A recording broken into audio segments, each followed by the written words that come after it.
Welcome everyone. We are going through a little bit of tech setup here, but we can get started. And my name is Joni van der Zand. I am the co-director of MenEngage Global Alliance. And in the background, that you may or may not hear, I don't know, is our 2-year-old son Kian, who woke up a little bit too early this morning, so he's in a bit of a bad mood. You may hear him sometimes today in the background. Well, it's wonderful that you've all joined us. This is our second session in the series on masculinities and gender justice, the need for systems change. It's a series we're organizing as part of the Ubuntu Symposium. And this is, as I said, session number 2. And we welcome all of you from different places in the world. We know for some of you it's already quite late in the day. Here for me in the Washington DC area in the USA, it's in the morning, and we really appreciate that you have been continuously checking in and joining these conversations over the last few months as part of the Ubuntu Symposium. So before we get into the conversation, I would like to run us through a couple of kind of housekeeping and tech settings. So first of all, we are facilitating different language interpretations. We have Spanish and French, and the majority language that we will be speaking today will be English. So please go to the bottom of your screen where you see a little globe and choose your language setting there. Please also, if you want to listen into English, please do select the English channel as well. So if somebody may be speaking in Spanish or French, you will automatically receive the English translation. And we also usually actually have a wordly subtitle interpretation. But I believe today Zoom is facing some challenges, and we're actually probably not able to set it up. And so we do apologize for that. It's something that's out of our control. We do invite everybody to actively participate in the conversation. Please use the chat box to share your comments and questions for the speakers. Also take a moment to introduce yourself, say who you are, where you're from, where you work, if that's relevant information. And we also invite you to engage with us via Twitter. We use the hashtag Ubuntu Symposium, and in Spanish, Simposio Ubuntu. And please share. This is a conversation that we would love to spread further. So do share any thoughts that you have there. Bianca, I also wanted to ask you if we are Facebook live streaming or that's also facing issues. We are. We're doing it outside of Zoom. Okay, so we are on Facebook Live as well. Okay, great. So the next step for me to share, if you could share the next screen. Thank you. Is about the discussion paper. So we have Ellen Greig with us today again, same as we had in the first session.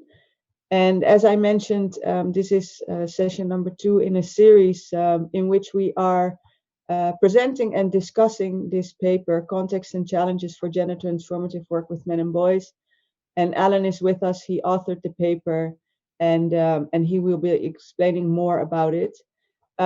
But what I would like to share here is really what we have been trying to do with this paper. It's to strengthen the movement building objective in MenEngage Alliance's work, and more broadly in the work on engaging men and boys and transforming patriarchal masculinities. And yeah, this is for us a way to start our further advanced discussion within MenEngage Alliance and beyond, how masculinities work must take political root and stance and contribute towards broader systems transformation. So really the push and the move beyond individual behavior change work, which is also relevant, but to really contribute to the movements that are asking for systems transformation and addressing the deeper root causes of the inequalities and the injustices that we're seeing in the world. So when we talk about gender transformative work, it's about transforming patriarchal power in the many, many ways in which that manifests, and we'll be talking about some of that today, and what we can do to contribute to challenging and transforming those systems through male engagement and masculinities work. So the paper therefore analyzes what a diverse set of socio, political, economic, and environmental issues have to do with patriarchal masculinities, and it has some sections as well on the potential implications of that analysis for our own work. And we really, by having these conversations with you together today and with our speakers, we want to kind of expose us all to thinking, to new thinking, and to hear some voices that we do not hear from very regularly, to engage with our partners in I think an objective to move us all forward to joining behind those agendas. And in what we want to do next, just to set the stage for our conversation today, is to show you a short clip from the first session that we had 2 weeks ago, where we will be now seeing 3 of the speakers that contributed that day. So let me then move forward and introduce our speakers today. First, we will hear from Alan Greig. As I mentioned, he has co-authored, or he has authored rather, the discussion paper. And he's a gender specialist with more than 20 years of experience working on issues of masculinity, violence, and oppression. He has published widely on these issues, including curricula and toolkits for professional development. He's an experienced gender trainer and facilitator of strategic planning and project design processes. And he's a co-founder of the New York-based Challenging Male Supremacy Project. And he's committed to a vision of social justice with gender equality at its heart. And we will also have Sanam Narahi Anderlini. She has 25 years of experience as a peace strategist working globally on conflicts, crisis, and violent extremism with a mix of civil society, government, and the UN, the United Nations. She was appointed as director of the London School of Economics Center for Women, Peace and Security in December 2019. And at ICANN, she spearheads the Women's Alliance for Security Leadership, comprising of independent women-led organizations active in 14 countries globally, specializing in preventing and countering violent extremism. In the 2000s, she was a civil society leader and drafter of the UN Security Council Resolution 1325 on women, peace, and security, which is a very, very influential and important policy for all of us, and indeed a political agenda for all of us. And then we will also have Sandra Pepera. She's a career diplomat and an international development professional.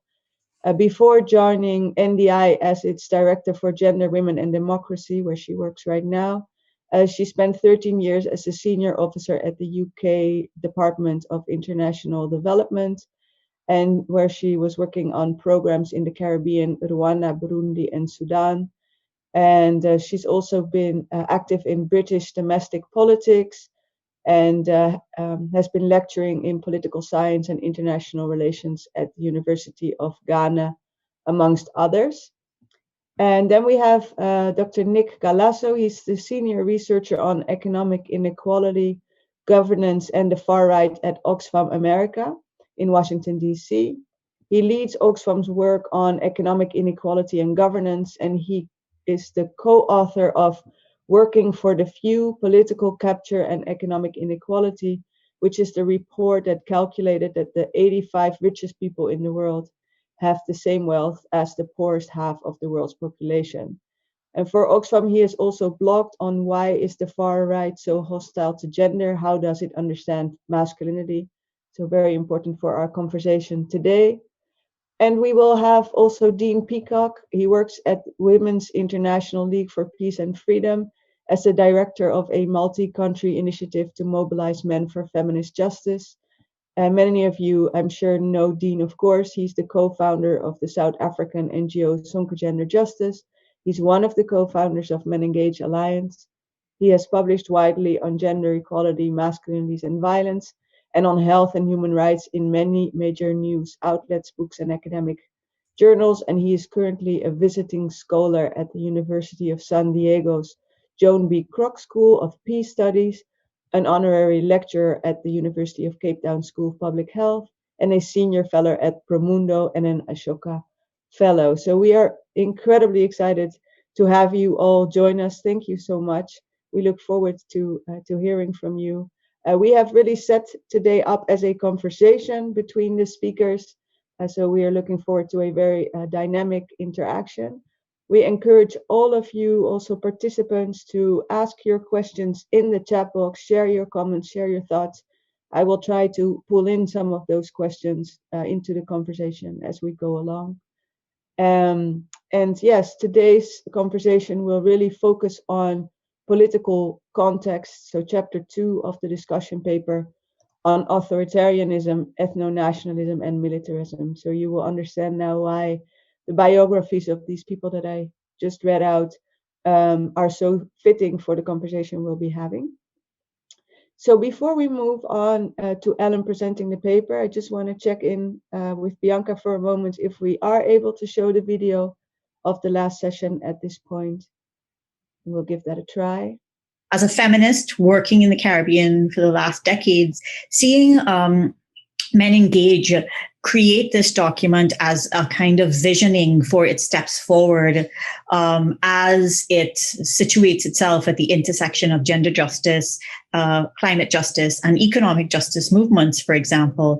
For me, that is not only refreshing, but it is absolutely important because we need that kind of amplification with such clarity out there. And so that's the first key thing, is that we are often bringing these analyses to the fore and having to fight for their legitimacy and having to fight for them simply to be seen as accurate and relevant. And so just having this document that treats these as accepted, understandings that are grounded in decades of conventions and decades of conversations, and is not going back, and trying to retreat on things that have already been agreed upon is very, very necessary. I don't know, David, if you want to jump in. I have lots I can say about the report, but I don't know where you want to say anything. Thanks, Gabrielle. I mean, broadly, just that I agree, especially for someone who works primarily in relation to militarism, violent extremism, and conflict, it's really refreshing to see this not just retread the conversation about why we should care about masculinities in general and actually get to some of the heart of these real tensions. And I guess in relation to that, one thing that really stood out to me throughout the report, which is really wide stretching, is this tension between trying to resist neoliberalism on one hand and then trying to sort of engage in a defense against this anti-feminist backlash politics that we're seeing all over the world in different forms. And how do we keep that radical edge of trying to engage in real transformative work rather than just a kind of technocratic interventions was, to me, felt really powerful and important. Like what David and Gabrielle were saying earlier about the fact that this is not about creating a separate movement with all of the political analysis that is evident in the document, but actually about how does this movement join with movements who have a long history. Insofar, I'm not saying that the movement doesn't have a long history, but has a long history in terms of how the political analysis of women's position in society, etc., is linked to all of these systems of oppression. How do we start to break down all of this kind of language and information, this important analysis? How do we break it down to make it much more grounded in the experiences of the constituents that we work with? Great. So this was just a snapshot of the discussion 2 weeks ago. We do encourage you, have a look if you haven't seen it yet on our YouTube channel, where you can watch that video. And the speakers were not all positive about the discussion paper. They did have some critical feedback as well. But we wanted to share this part of the conversation kind of to set the tone for today. I would like to move it on now to Alan, who will be walking us through the objectives of the paper and in particular, chapter 2 on political context. Alan, over to you. Thanks, Yoni. And thanks everyone for joining. Great to have you all with us. And yes, it was a great conversation 2 weeks ago. So I'm looking forward to this conversation today. And my thanks to the discussants for taking the time to read the paper, read the chapter, and join us for this conversation. So the paper can be found there at that URL, Context and Challenges for Gender Transformative Work with Men and Boys. Next slide, please. And apologies to those who were with us last time. I'm just going to, there's a little bit of duplication here, but I just want to situate this chapter in the context of the paper as a whole. So the paper as a whole was written as a context analysis for the strategic planning process for the MenEngage Alliance, based on a literature review, key informant interviews that I did, and the collective discussions during the strategic planning process involving staff and board and regional representatives. So I think it's important to remember that the analysis that's presented in the paper is intended to kind of inform action. It's not an academic account of gender justice problems facing the field. It's intended to provide some synthesis of issues to guide action for the Alliance to address those issues. Next slide, please. And as Yoni was saying, there's a whole series of discussions based on the different chapters in the paper. So today it's political. We have economic, social, digital, and operational on those dates to follow. And it would be wonderful if you can join us for all of those. Thanks. Next slide. So 3 starting points for the paper. The need for radical systems change. That's what we talked a lot about 2 weeks ago, that the work that the Alliance has been doing needs to kind of reckon with the scale and depth and severity of the challenges that we face. And to address those, we need to think about deeper structural change. To do that, to think about that, it's important to name and understand the forces and obstacles that are blocking progress towards gender justice, and then address the question of how our work, and the our broadly defined, relates to and can contribute to movements and agendas for this radical systems change. Next slide, please. So we're really heeding a call that feminists have been making for decades. One of the recent statements of this kind of radical agenda, feminists gathered in Mexico City preparing for the Generation Equality Forum. We seek a radical transformation of a world in crisis, putting women, people, and the planet over profit. So we're facing multiple crises. We need to reckon with that and discuss the ways in which we can be adequate to responding to that. Next slide, please. Naming the forces and obstacles.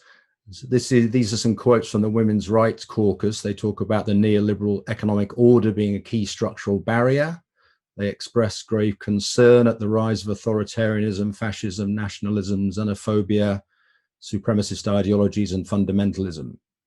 So the paper is organized into different thematic chapters, but the overarching analysis is understanding that those different contexts are all interrelated, as those quotes make clear. So we need to understand, when we're talking about the political, we need to understand that in relation to the economic, social, etc. So the paper shouldn't be read, the chapter shouldn't be read as kind of discrete, but we need to think about the ways they're interrelating and think about it cumulatively over the course of this discussion series. Next slide, please. So today we want to focus on the political contexts, and we, in developing this analysis, we we identified kind of three big themes: authoritarian politics and their links with family values, rising ethnonationalism, and pervasive militarism. And I'll go through each one fairly briefly, and then we can get into the conversation with the discussants. Next slide, please. So authoritarian politics, clearly we know that, women have been excluded from politics for centuries, often linked to a narrative around family values, that the woman's place was in the home. She was too delicate for the rough and tumble of political life. That's still quite a widespread narrative you'll hear when you talk to male politicians about why women aren't more involved in politics in their own countries. But in recent years, I think we've also seen the rise of a kind of authoritarian politics and openly misogynistic and anti-feminist politics that is rooted in a conservative family values narrative. There's talk of gender ideology being a threat to the family, the nation, the social order.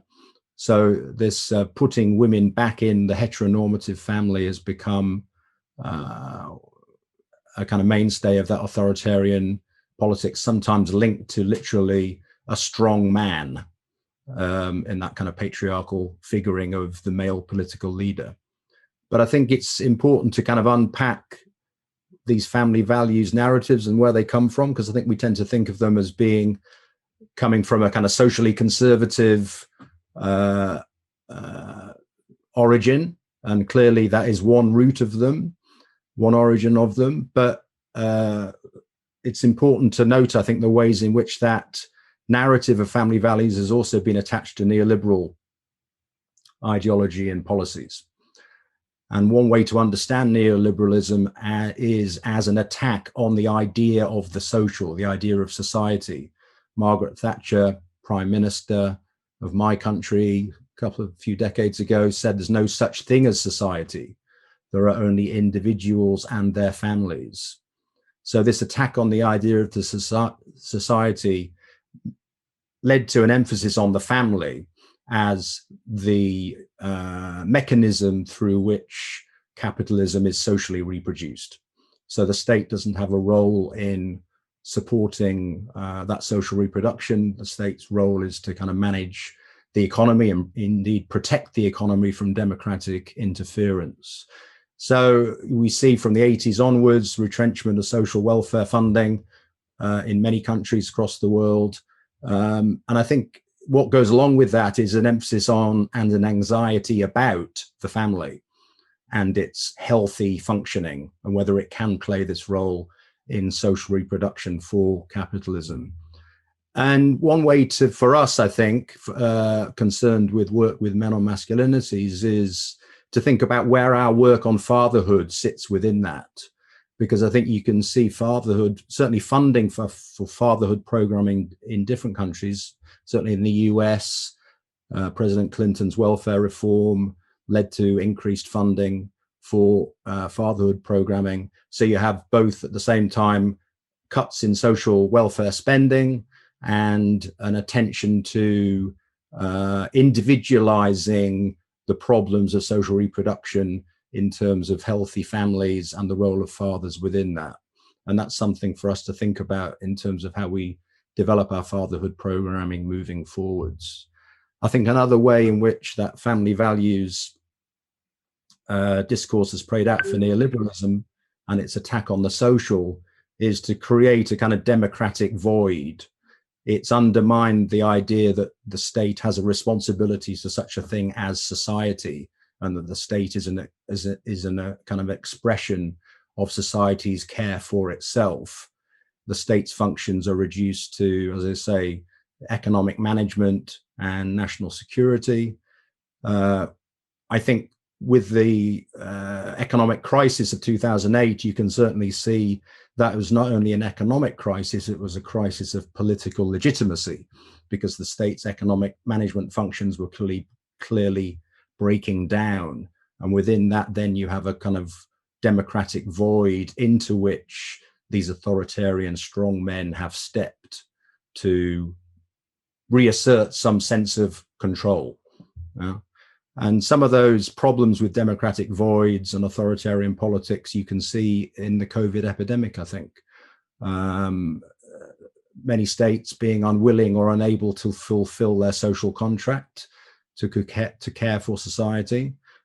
Some states indeed using the pandemic to increase their repression of dissent and imposition of social control, and even where they try and exercise public health orders to take care of the people, they are experienced by a section of the population as being coercive. So there's a kind of lack of democratic legitimacy there. Next slide, please. So this is a quote from Dr. Wendy Brown, political scientist. The neoliberal attack on the social is key to generating an anti-democratic culture from below, while building and legitimating anti-democratic forms of state power from above. The synergy between them means that an increasingly anti-democratic citizenry is ever more willing to authorize an anti-democratic state. So that's thinking about that connection between neoliberalism and the authoritarian politics. Next slide, please. We've also seen a rise in ethno-nationalism, which again often relies on a narrative or an image of the national family. And to construct that national family, there's a construction of others, whether they are within the borders of the nation or outside the borders. Often those others are figured in terms of a racialized masculinity. So the immigrant threat to European nations is often figured in terms of the immigrant male and his literally sexual threat to the communities into which the immigrants are moving. So there's a kind of racialization of masculinities involved in the othering of outsiders, whether they are already resident within the country or immigrating from elsewhere. There's also masculinities. You can also see masculinities being deployed in the construction of the ethno-national majority, both in terms of being wounded and weak in the face of this threat coming from outside, and an appeal to the importance of that majority restoring or reclaiming its virility, its masculine strength to confront the threat of the racial other. So masculinities are very much bound up with this ethno-nationalist idea about protecting our borders, literally protecting our women often. So the male protector meme gets widely used within far-right ethno-nationalist narratives.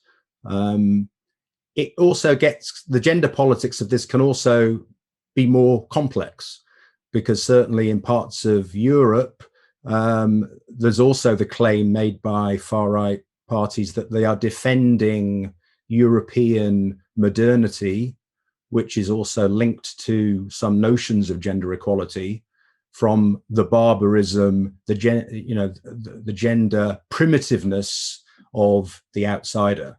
So here gender equality gets deployed as a tool of ethno-nationalism, that it's a civilizational struggle that we're in to defend ourselves from the barbarism of others. And it'd be interesting to hear from the discussants how that translates into other countries and regions in the world, that kind of duality. Next slide, please. So yeah, this meme of the grand replacement, the great replacement, comes from a French political philosopher. But it's linked to this anxiety, fear, anger about the supposed demographic threat posed by immigrants coming into Western Europe, in this case, France. This was taken up in the far-right rally at Charlottesville in 2017. Literally, they were chanting, "You will not replace us." There's a very masculinist, patriarchal dimension to this whole meme. Next slide, please. And finally, militarism. A lot's been written about the connections between nationalism, militarism, and patriarchal masculinities. And there are definitely discussants with us who know much more about this than I do, so we can talk about that with them. I think it's important for us generally within the Alliance and its friends to think about the ways in which this militarist masculinities plays out in other domains of life, securitizing everyday life. Over 60 years ago, President Eisenhower was warning the US about the military-industrial complex. He wasn't just concerned about the military, he was concerned about the impact of militarism and militarization on the whole of US society. And again, it would be useful to think about how that translates into other settings. So we are in the question, if figuring out our relationship to the women, peace and security agenda, how we move from what's often called the forever wars in which we are now immersed to a vision of human security. And what's the role that MenEngage members can play in that? And some critiques are worth bearing in mind of the ways in which male engagement discourses are beginning to get taken up within the women, peace and security space by different actors. David Durasmith, who you heard from in the video, talks about the dangers of the good men industry. Just can you go back a bit? Thanks. Which is runs the risk of individualizing the problems of working with men in military institutions to make them better men. You know, the whole language around gender champions. There's a danger that it becomes focused on individual change, not institutional change. And other critiques have been made of the dangers of, certainly in the way that security sector reform has sometimes been taken up as global North helping the global South to transform its problematic masculinities in global South military security sector institutions and the kind of neo-colonial dynamics that feed into that. In other words, not global North security sector not looking, and societies not looking at the role that they are playing in maintaining and spreading the forever wars about which we are concerned. Next slide, please. So this is just on the burgeoning global military-industrial complex. Militarization in the name of national security infiltrates everyday life into all those different functions listed in that quote. So this securitization is something we should be concerned about. Next slide, please. And finally, implications. So we need to think about what does all this mean? And the paper doesn't get into this in much detail. That's why we're talking today. But in terms of figuring out how we respond to the backlash of this authoritarian politics and misogyny associated with it, how do we think about the solidarity work that we need to do as MenEngage members to do that? I think there's clearly, if there's an attack on the social, we need to be thinking about reclaiming the social and restoring democracy. So what are the different ways in which we can be supporting gender justice within democracy, political processes, political parties and political speech? Resisting this attack on the social also means then reclaiming the social as a state responsibility. And we need to think about the ways in which we can contribute to that in the ways we talk about men, parenting and care economies, and resisting this kind of privatization and withdrawal from the social that neoliberalism is still pushing. I think the ethno-nationalism calls on us to figure out the ways in which we're working in alliances with anti-racist movements and organizations, immigrant rights movements and organizations, and really challenging this racialization of masculinities. And then the whole discourse around human security. I mean, I've used the term here, metapolitics. It's sometimes used to refer to the ways in which you look at the far right and what it's doing. It's sometimes characterized as a metapolitics. It's trying to change the the narrative around politics rather than, or as well as, specific policies. So Steve Bannon, the far-right ideologue who used to work for former President Trump, I'm glad I can use that expression now. Steve Bannon is fond of quoting Andrew Breitbart, whom he used to work for, that politics is downstream of culture. So there's a culture war that we're in, and we need to think about how we are fighting on that cultural, well, if you'll excuse the militarist metaphor, how we are struggling on that cultural terrain to kind of set the narratives within which we think about human security, and what's the role that MenEngage Alliance could play in that. And final slide. So, along with all this, we need to think about how are we doing this accountably. So we keep coming back to this issue of accountability, building gender equality coalitions led by those most affected by gender injustice, including people with non-normative identities and expressions and sexual orientations, requires a practice of accountability informed by shared analyses of gender injustice. And it's those shared analyses that we're in conversation about now. So I'll leave it there and hand back to Yoni. Thank you so much, Alan. And I think that's quite a lot to chew on, and it's complex. I thank you for sharing some analysis with us on how this is relevant to those working on engaging men and boys and transforming masculinities. So we really invite everybody, before we move on also to Nick and Sandra, to think through, how do these issues play out in your own context? What do you see in your work, in the places where you live? We have a comment here from Savita Kulkarni. She says, they say, hi, Alan, I can tick mark most of the points you are discussing to the recent military coup and takeover by the military in Myanmar. And some points are overtly visible and some are not. But the dimensions of authority, ethnicity, and militarism all combine in the Myanmar event, which is very recent, and it's rather disturbing. So moving on to Sandra and Nick, thank you so much for joining us. And please share your reflections on what you've heard so far and what you see in your own words. It's a complex interplay between neoliberalism, conservatism, family values, and its implications or manifestations rather in strongman politics, and the protector role that we see of men individually and of some male leaders. Passing it on to you first, Sandra, please do share your thoughts and reflections and any questions you may have for Nick. Hi, good morning, good afternoon, good evening, everybody. And many thanks to Joni and the MenEngage Alliance for inviting me to be part of this session. I'm sorry if I'm going to be swaying, but I'm standing downstairs with the hope of keeping a tighter bandwidth issue here.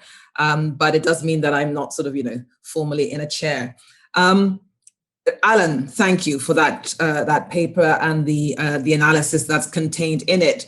One of the questions we were asked to consider as we developed our comments was whether there was anything missing from the paper. And I'm going to say I didn't find that there was anything missing per se. I would have, if I had written it, I might have had slightly different emphases and different nuances in different places.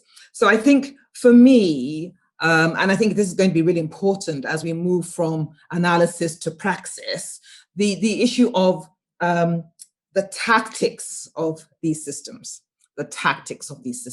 How are these systems actually maintained and replicated with intentionality? So tactics and intentionality. In some places, it felt a bit like we were in that sort of economic hidden hand sort of situation. Actually, no, these are deliberate actions by specific actors and political elites. And some of them are misogynists, but that's not really what it's about. I think that's important to put out there. And then I think the only other thing that I would have had a bit more of a focus on is the sort of right, left, religious, secular axes, upon which populism we can, start to actually plot.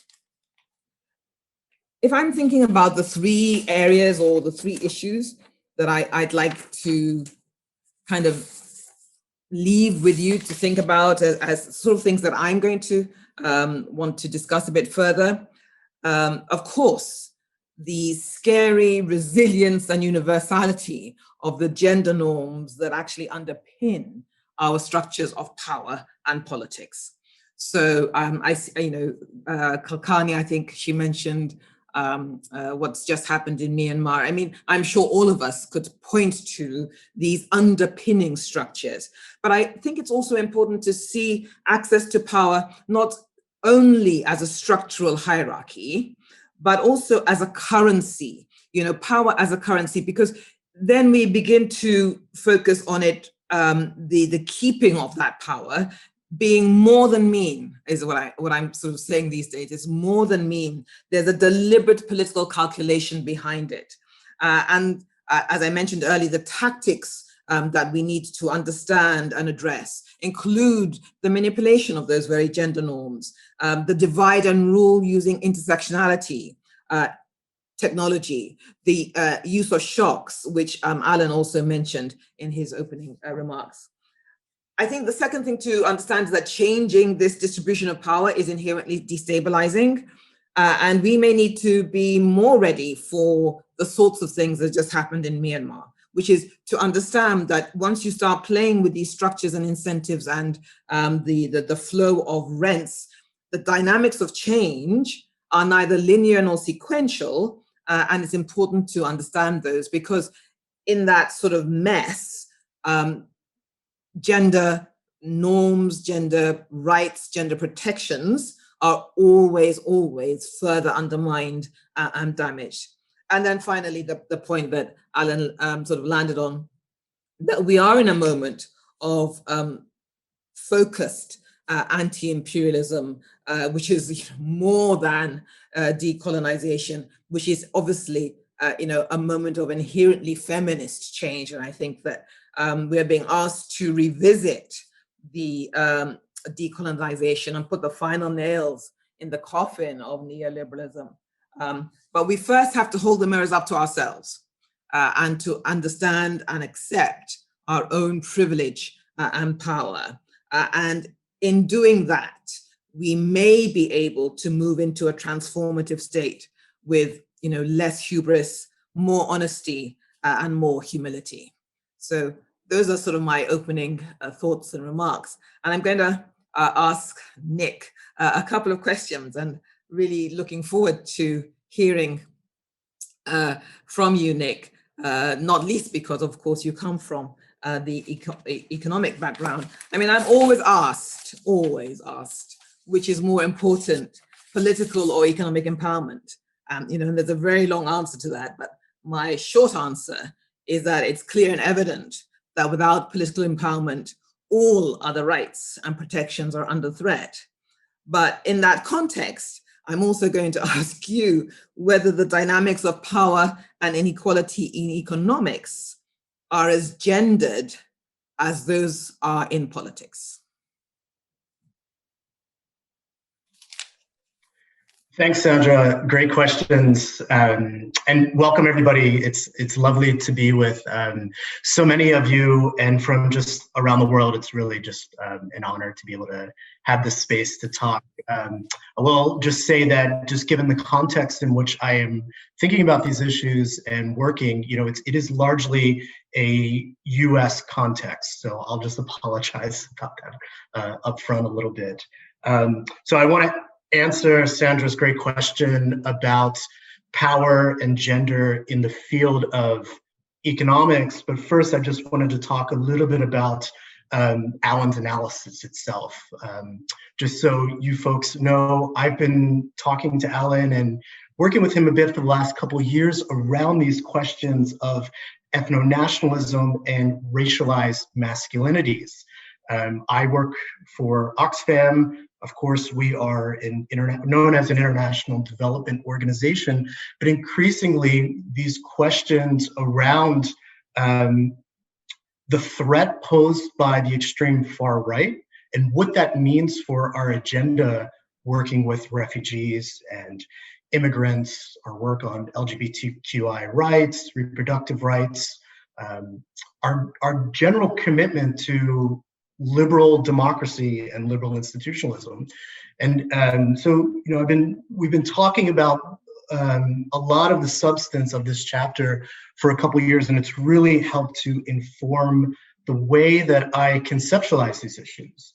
So, for example, this notion that we see among the far right in terms of elevating or reifying the nation as sort of a family, which inherently creates notions of us versus the other, or in groups versus out groups, and the ways in which the discourses of the far right are in fact really, vehicles of racialized masculinities.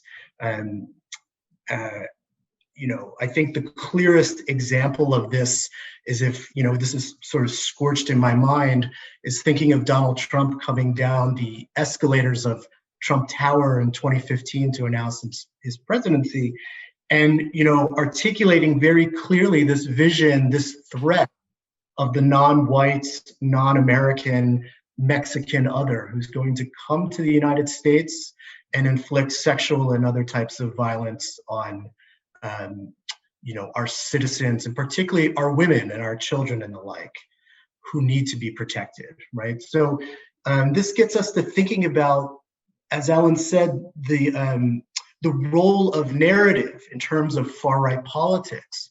And for me, what is, I think, the scariest feature of that is the ways in which far-right discourse attempt to normalize radical ideas, right? So we see often, particularly in the US, but also in Europe and other places, I think generally where you see far-right formations, this notion of border control, right? Of the implications of protecting the nation, of national security and the like, from the threats of, in our case here in the US, non-white, non-Christian others who might come here and threaten both our jobs, economic system, our culture, our ways of life, and the like. So these are a lot of the ways in which we've engaged with this work, and it's been useful for us to think about a politics of reapproachment, and what the paper I think is trying to do, which is to get us to think about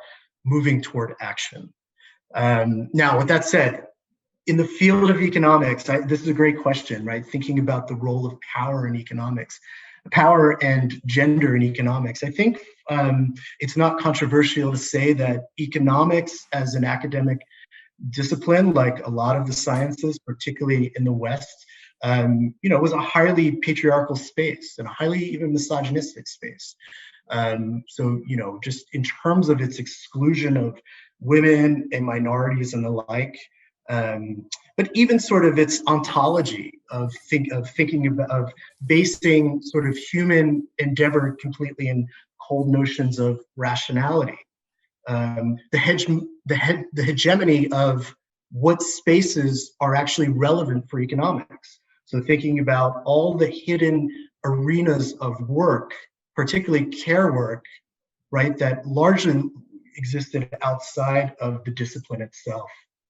And I think by the time the late 70s, early 80s rolled around, when we see the sort of emergence of the holy grail of neoliberalism, right, which really advanced, I think, a lot of patriarchal norms, just these notions that, as Alan was saying, this notion of ignoring the sense of that there is this real thing called society, for example, this fetishism of individual effort and the like. So I think that kind of, I think it really retarded the economic discipline significantly by its sort of narrow focus. But I think the good part is that we are seeing a more diverse, more inclusive economics discipline itself around issues having to do with, there are some revolutions happening in economics, I would say, around monetary policy, around what my colleague Kate Rayworth calls donut economics, around really treating care and economic inequality as salient issues that actually matter for macroeconomics. And really just the shift of moving from sort of a theoretical notion of what the world is like, and then we go out and do our work, to one where we're being more empirical in terms of saying we're going to build this from the ground up. So let me stop there. And I wanted to throw back to Sandra. I feel that as though I've learned a lot about ethnonationalism and racialized masculinities in the last couple of years, but I'd like to hear a little bit more about the relationships among women's political inclusion and the impacts that we've seen, particularly of the pandemic in the last year or so, and maybe just what we know about the broader national security implications and the status of women. So, we often hear about there being greater instabilities in systems that are heavily patriarchal or violent toward women. So I'd be interested to learn more about that.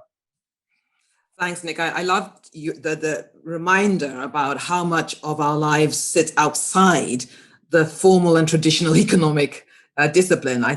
Really, you know these things and then you forget it. So thank you very much. That's my kind of reminder of the day. And of course, I'm looking forward to hearing from Sanam, who is the guru on women, peace and security, on the national security piece. But I have this year, for me, in terms of, to your point, what's been structuring my thinking in the last year has been the work by Valerie Hudson on the first political order, which does exactly what both you and Alan have talked about, which is ground our political systems as an outgrowth and an outcropping from the family. And all the formal and informal rules and mechanisms of control and domination that we see writ large at the national level in terms of policy and resource allocation are actually grounded in the family. There's a brilliant sort of quotation that I'll share with you. It says that the syndrome, which is what she calls this whole system, it provides security for men and ensures that rents will flow from women to men, while also ensuring that rents will flow from the young to the old. So, it's a total systemic view of how gender informs our politics and our security. And I think I've been very taken with that analysis because it, as I said, it looks at the layers. It's like an onion. It looks at all the layers of sociocultural norms and behaviors, and as I said, the transference mechanisms of power, the use of violence as sanction and control, the corruptive, is that a word? The corrupting even element, the corrupting dynamics of the centralization of power and the ways in which even these issues then can become destabilizing.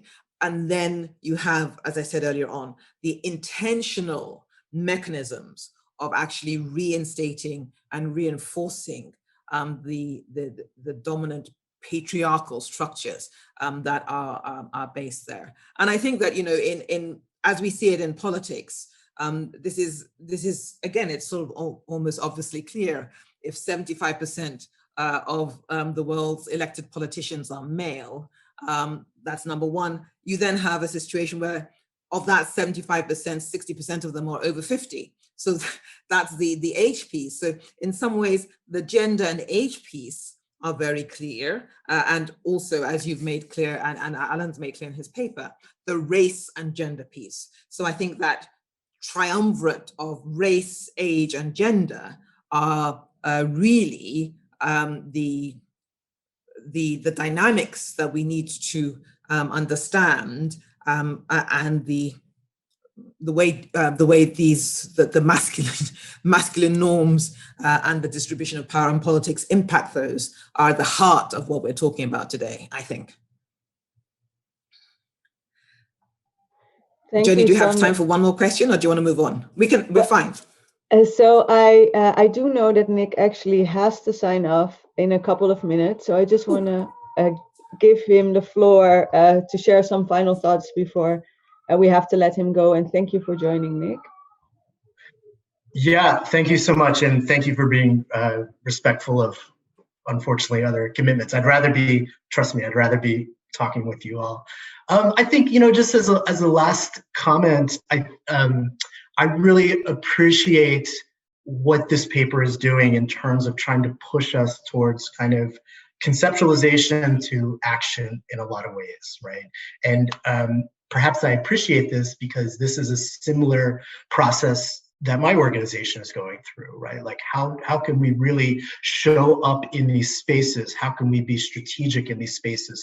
What are in fact the challenges and the arenas in which we should be, the challenges that we should be taking on and the arenas in which we should be fighting? And I don't have, we're still on this journey, right? I don't have great answers to this question, but I do have a couple sort of loose ideas, and these are influenced by the work that Alan has done for us.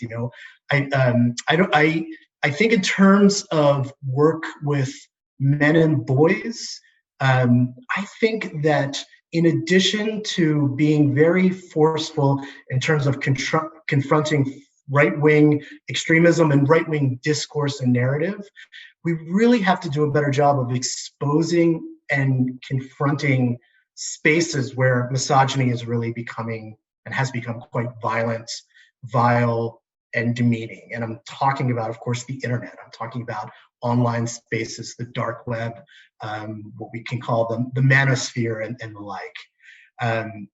Because it seems like these are the spaces in which a deeper, nastier, more dangerous type of misogyny is brewing, and which is in fact having real world consequences in terms of violence in the real world.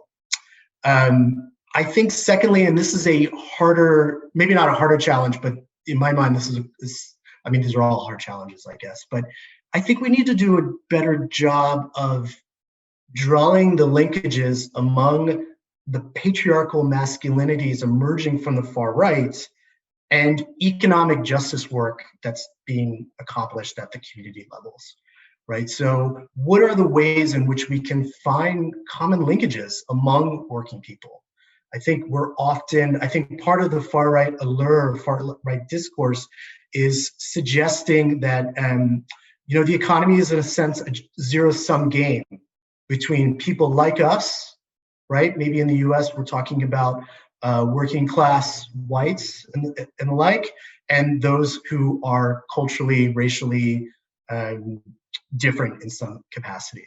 So I think that's an important space where we need to kind of bring that work together.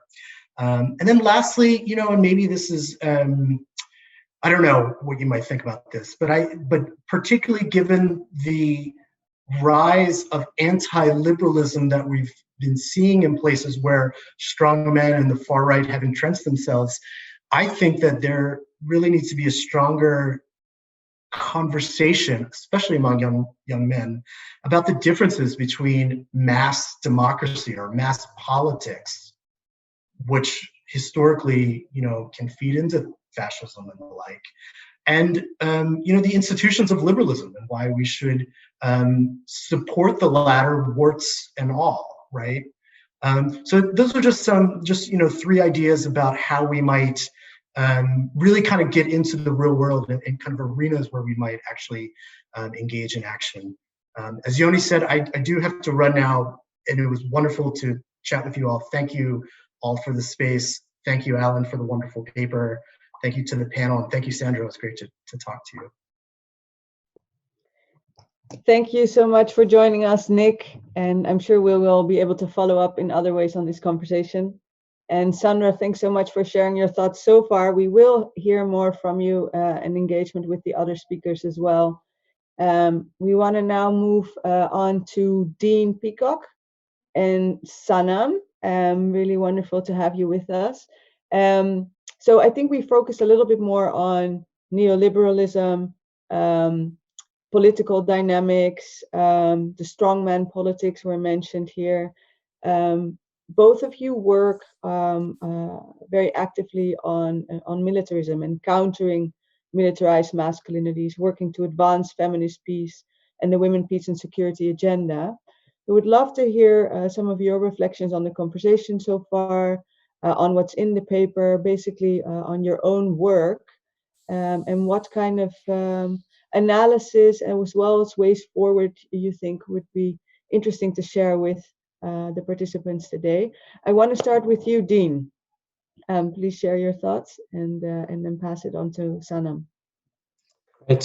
Thank you, Yoni, and good day to everyone around the world. It's absolutely wonderful to be joining you. I'm joining you from Cape Town, South Africa, and yeah, really excited to be a part of this conversation. Yoni, as you mentioned, I was part of the initial discussions that led to the establishment of MenEngage, and I've been doing this work around engaging men or mobilizing men for goodness, nearly 30 years since I joined Men Overcoming Violence in San Francisco, where I had the good fortune to work with Alan briefly in the early 2000s. And so part of what I'm reflecting on as we have this discussion about how the field needs to evolve, how we need to, in some ways, increase our ambition in the work, is just starting with kind of an acknowledgement and an observation of the tremendous expansion that we have already seen over the last 3 decades. When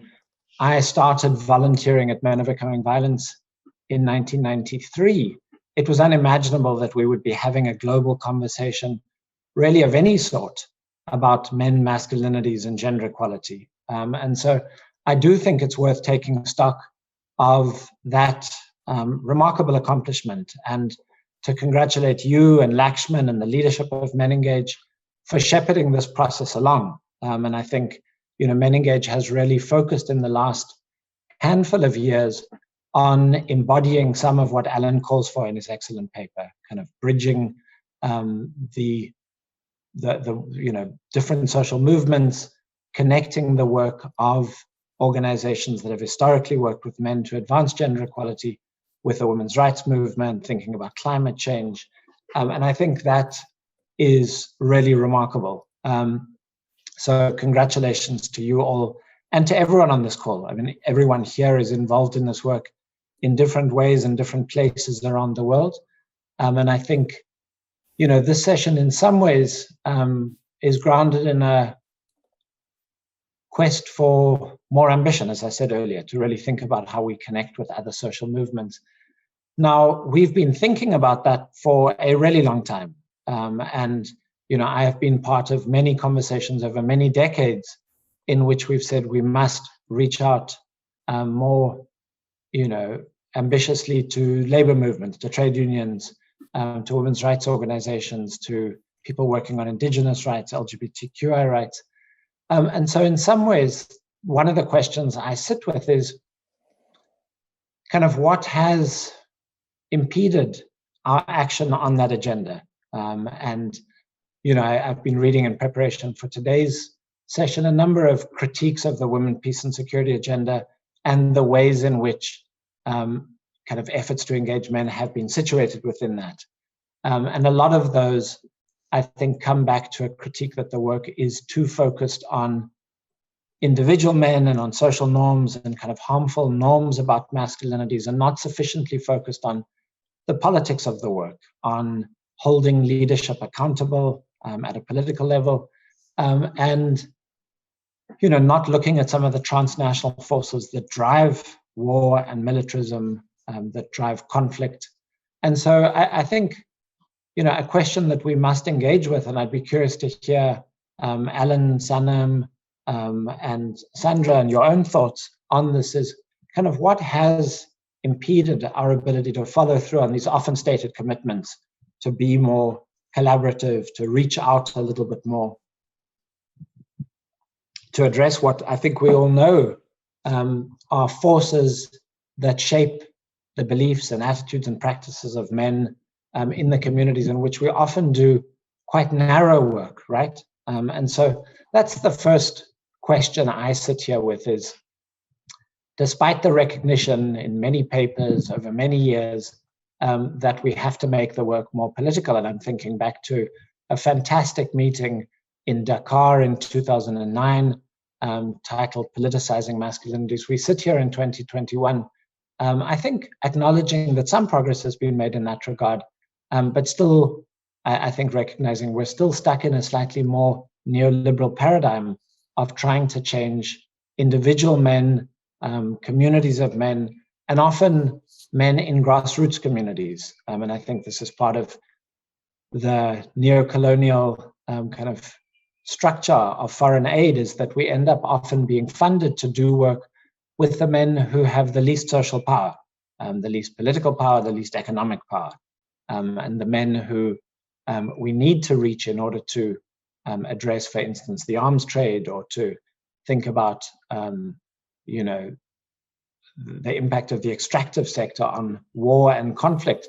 Those are the men that we struggle to reach. And so, you know, I often come back to this question of whether we, in some ways, have framed our solution in too narrow and in slightly problematic ways. So we talk a lot about transforming masculinities, and obviously inherent in that is a recognition that militarized ideas about masculinities, patriarchal masculinities, are, you know, causative to a whole range of social problems we have. And then we talk about transforming masculinities as though the solution still resides within masculinities. And I think we have to ask ourselves whether that doesn't push us in some problematic directions. So in as much as we say we are transforming masculinities, I think inherently we're saying there's something important about masculinities that we want to preserve. We're changing it. We're not liberating ourselves from it. And John Stoltenberg, for instance, who's, you know, written a number of important books, The End of Manhood, Refusing to Be a Man, writes that he thinks that discussions about transforming masculinities are a little bit like discussions about transforming cancer. And I think that's a very provocative statement for us to think about, is what is it about masculinities that we are attempting to salvage as we talk about transforming it? Should our work not be more radical? And that should it not, in fact, be about liberating us all from rigid gender roles, including those associated with masculinities? Because I think implicit in our attempt to transform masculinities is somehow or another an assertion that there are essential differences between women and men.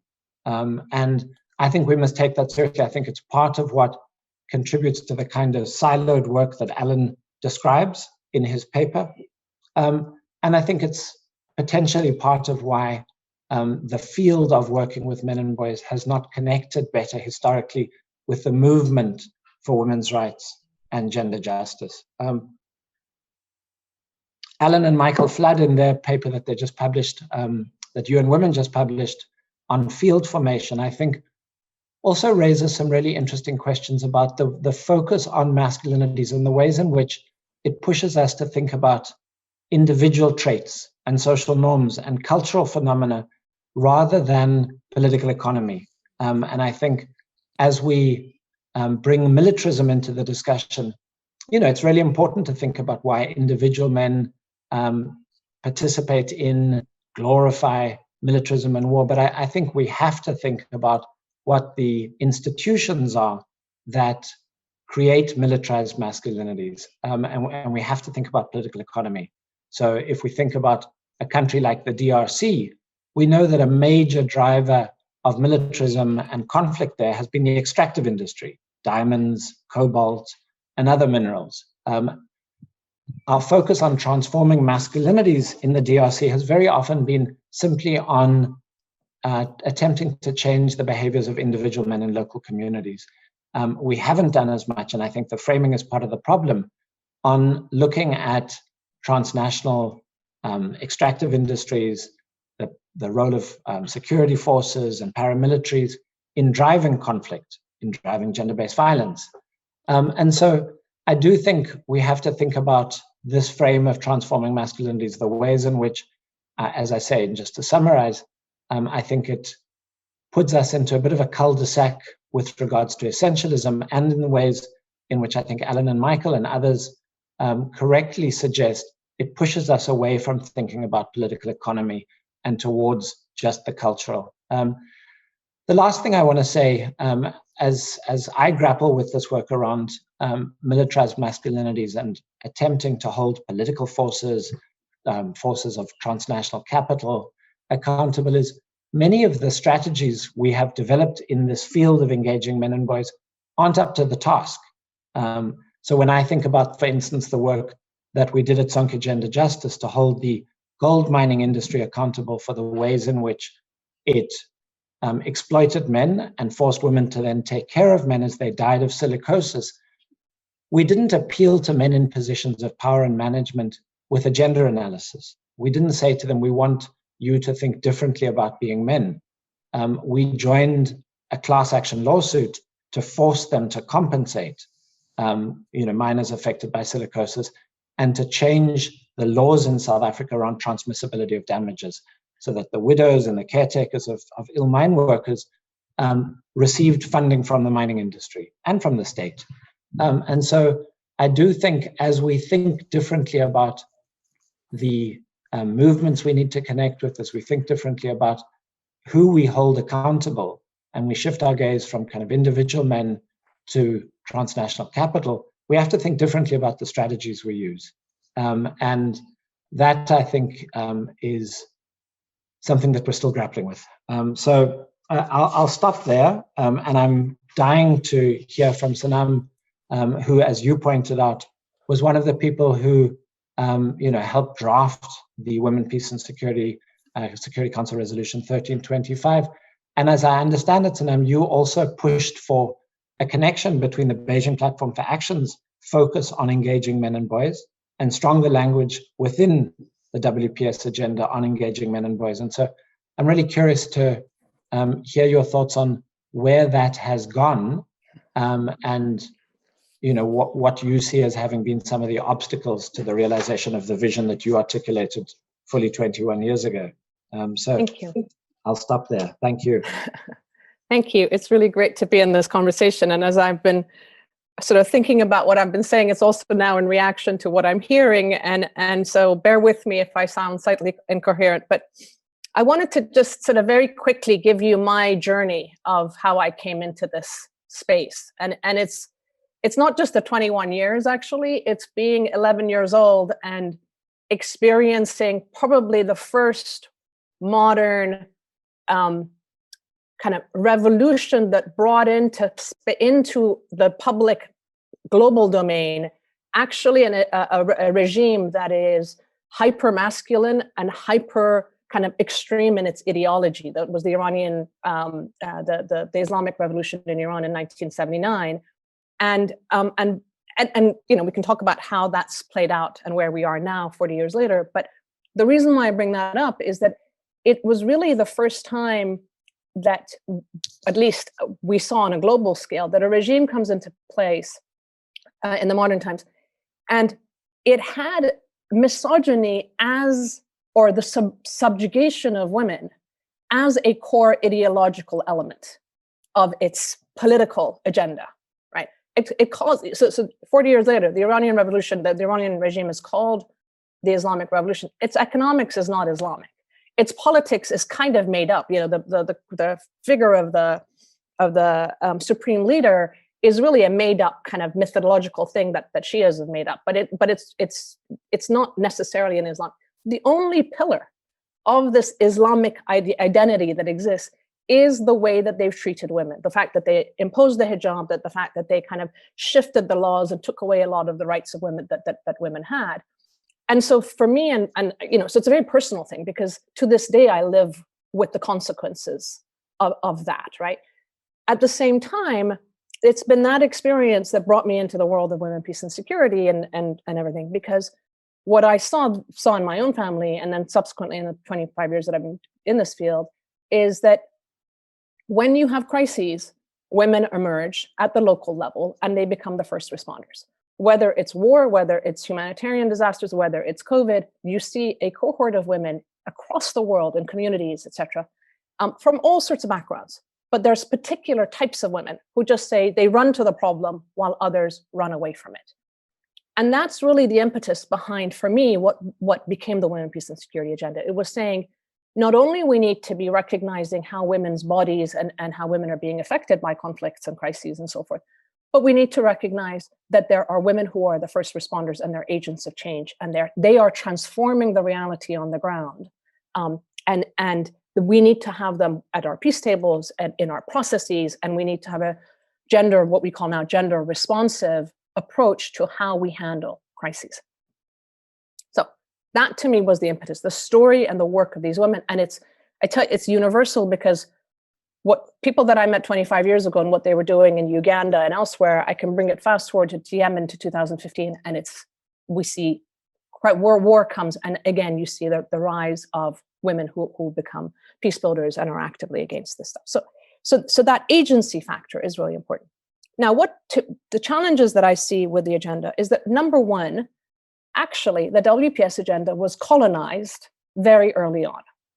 And by colonized, I mean that we ended up having the agenda around women building peace and understanding the agency of women was something that was adopted or passed or brought forward to the Security Council by Bangladesh with support from Namibia and Jamaica and essentially, quote unquote, countries from the South.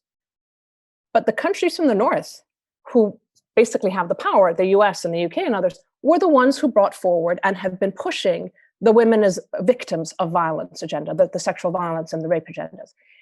And it's important. I'm not saying it's not important, but it creates a really binary discourse, and it really creates a lot of obstacles when you're trying to do these changes. Because I always say, you go to a country and you say to them, you're raping your women, the government, whoever they are, is not going to respond to you. It's going to be a reaction. It's going to be a negative reaction. If you go in saying, look at what extraordinary work the women of Afghanistan have done in the midst of war, look at how they've survived, look at how they're looking after, it changes, it opens the conversation. People aren't going to say, no, our women aren't amazing, right? So there's a way of the politics of these conversations.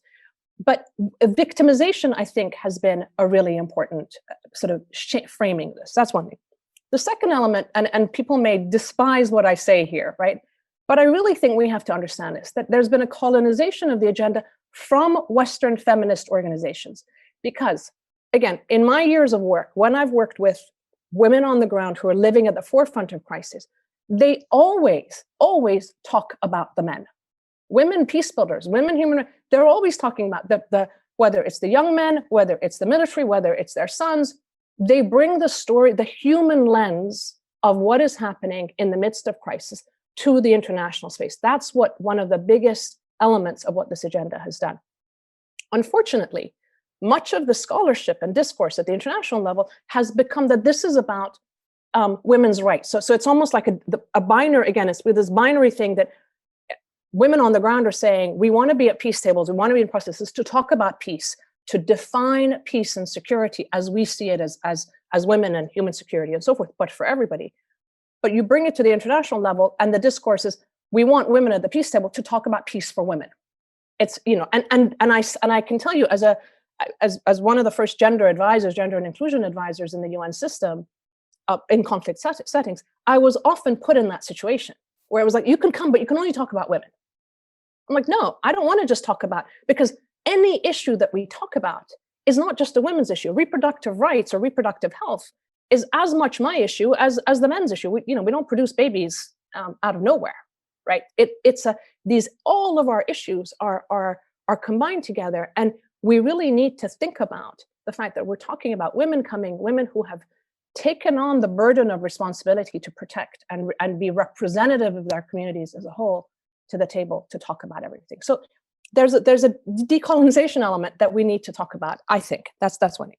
Now, in my own work, and this, I've seen it in my own experience. So I did a lot of work around women, peace and security and the gender analysis and so forth. And then in 2008, I designed for UNDP a 10-country study because they were looking at men and violent masculinities. And I said, no, we need to look at the experiences of men in a 3D setting. They're not cardboard cutouts. We need to understand the vulnerabilities of why young men might join armed groups or militias and so forth. And what does masculinity mean? What does manhood mean? And here I have a little bit of a kind of, again, some areas of contention with some of the things that we've been saying, because what I found in my work is that when you ask men across these settings, what does it mean to be a man? 4 things often come up. So the right to be they need to be a provider. They need to be a protector. Paternity, so fatherhood, and for some it's more procreation, but for others it's the social role of fatherhood, and prestige. And these 4 areas, as crisis emerged, for men it becomes really hard to be the provider, or the protector role becomes the sort of carrying a gun, for example, right? They lose prestige, because it used to be that you had prestige by being the school teacher or the doctor in a community. Well, now the prestige is whether you're driving the Mercedes, and that's where the neoliberalism and the economic stuff in a way comes in. But it's, are you the richest guy in the community? Do you have the guns in your hand when people? So it's been a warping of masculinity that we've been seeing. And what I found in the studies that I was doing was that, well, I'm going and talking to people, and a gender lens in principle would have told us that, oh, women are doing worse off than men. But I was meeting young men who had horrific life conditions and very short lifespan, actually, in a lot of these places because of the violence.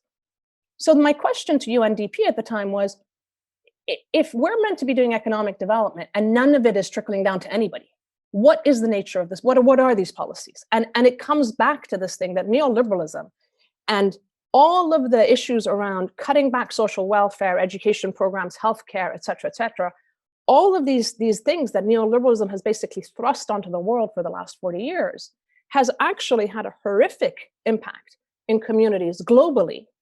And one of the things that's happened is that if you don't get education or healthcare from your state, somebody else will provide that.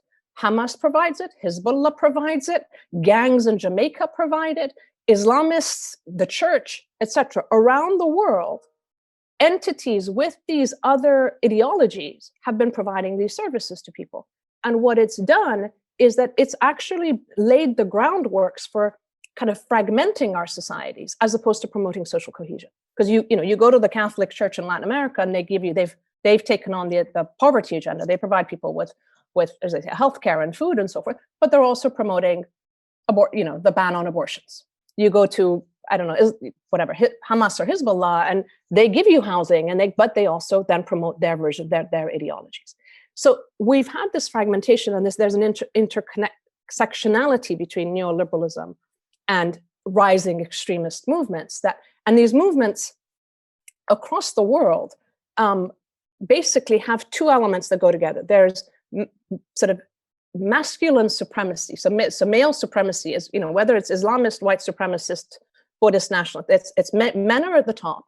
Then you add to it ethnicity or religion or ethnonationalism. So they are visceral identity movements. They are tapping into our visceral identity. They're trying to say, you may be Muslim and North African and French, but your Islamic identity is the most important. So again, there's an element of supremacy that comes with these core identities, but there's always an issue of men are first, women are co-opted and subjugated to serve the movements, and as one of our colleagues in the U.S. calls it, it's the adjacency to power that often women like. But then there's the use of women in very horrific, violent ways and so forth. So these things, the interconnectivity is all there. But coming back to the point about where it is in global conversations and so forth, was that the report we did for UNDP never got published, and Alan got involved at some point. Why didn't it get published? Because there was reluctance on 2 fronts. One was to allow us to publish the political analysis that around how and why young men, et cetera, get co-opted by the elite into forms of violence, right? So it was almost like they want to take that out and just say, young men are violent. It was like, that I'm not going to publish anything like that. So the structural issues. The second was that if we start talking about the vulnerabilities of men or the issues around young men, it's going to do damage to the women's rights agenda. And this to me was a real problem as well, because again, women on the ground are talking about the needs and issues and engaging men. So we have a problem at the global level around these conversations, and then we have a world on the ground where actually women are working with men. We have a program we have a partner in Afghanistan, and we helped her design a program where she's reached out to mullahs, local imams, village, district chiefs, teachers, young men. She's run programs for them around what it means to be a man and how they've experienced violence, and then how they understand violence against women and children and in communities, and basically taught them conflict prevention skills. And these guys have now gone off and expanded that work and basically transformed the public and political spaces in which they're in, and reduced levels of violence, reduced levels of engagement with the Taliban and so. So, and I'll end with this: that there is an element of there's the institutional change that you need, but you do need to work with key individuals who can be the conduit for that change, right? Having imams on your side is really critical. So we do need to engage in those dialogues and so forth. That's one thing. The second thing is that culture is absolutely critical. All of us in our world in the last 25 years, we've spent a lot of time on policies and institutions and resolutions and all the rest of it, but we haven't brought it into the public space, right? We need to talk on the cultural space. We need to bring it into, again, with my work on UNDP, I kept saying, where are the good male role models? Across 10 countries, every time I asked young men, old men, I would say, who's a good male role model? People couldn't explain it. They would very, very occasionally they'd identify somebody. But we need to think about, where are the cultural spaces in which we are projecting positive examples of what it means to be a man? And I would say, coming from my background, that actually, for example, family roles are really good. Fatherhood, if you take it in its positive ways, can be extraordinarily important in terms of being a role model for young men. The idea of, with privilege comes responsibility, and the responsibility not only to, not to protect in a sort of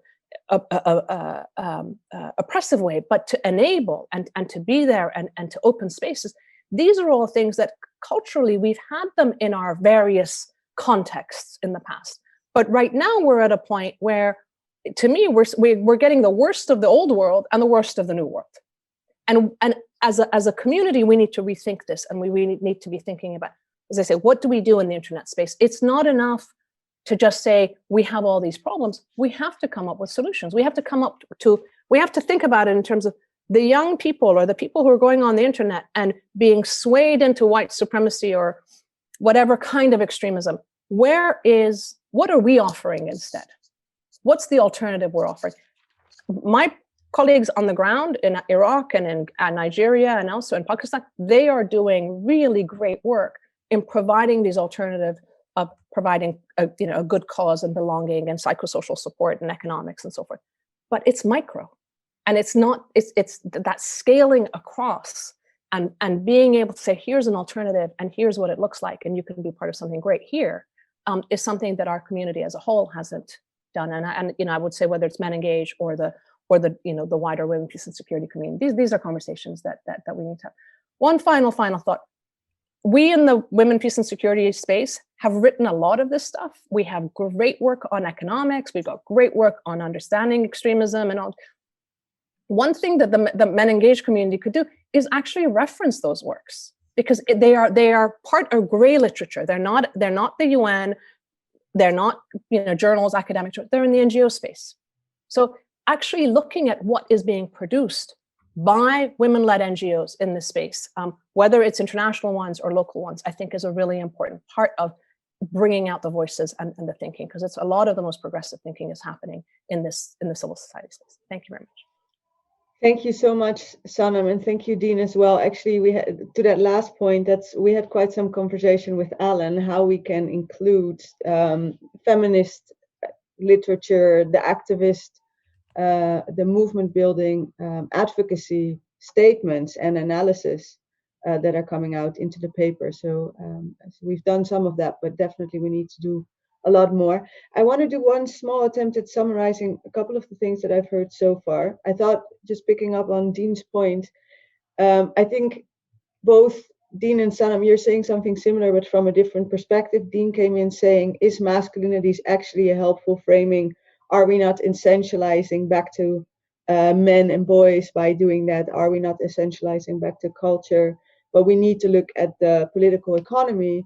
Sanam, you're saying on the same hand for the women, peace and security agenda, by focusing it on women only, we're actually losing sight of the human rights perspective, of the broader human agenda that the women, peace and security agenda represents.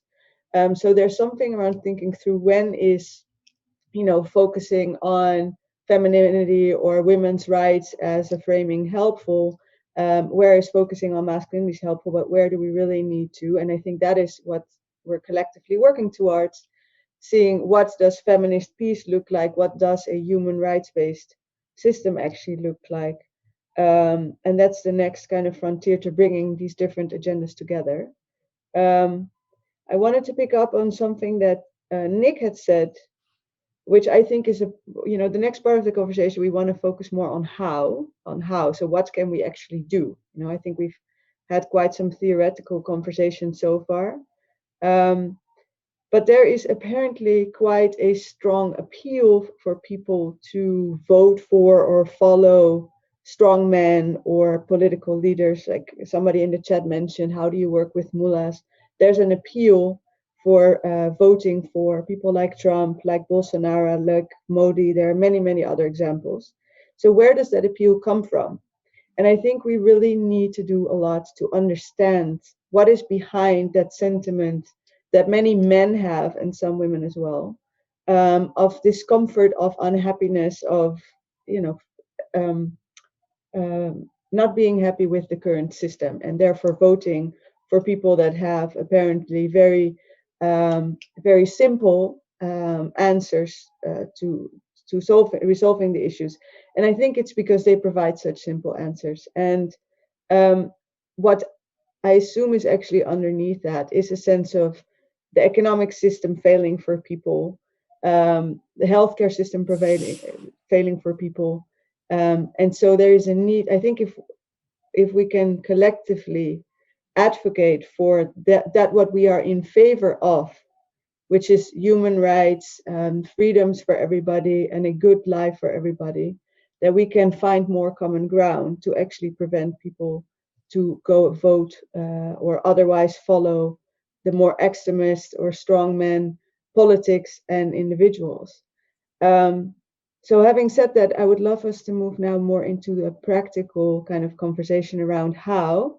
And just want to invite Alan into the conversation at this point again as well, to share some thoughts and reflections on what you've heard so far, and launch us into the next part of the conversation. Yeah, wow. Well, there's a lot there to think about and talk about, definitely. And thank you to Nick, Sandra, Dean, and Sanam for those incredible comments and developing the ideas that are put out in the paper. So we've had conversations about tactics and strategy. Dean was talking about political economy. Sanam's talking about culture. So we're covering a lot of ground already.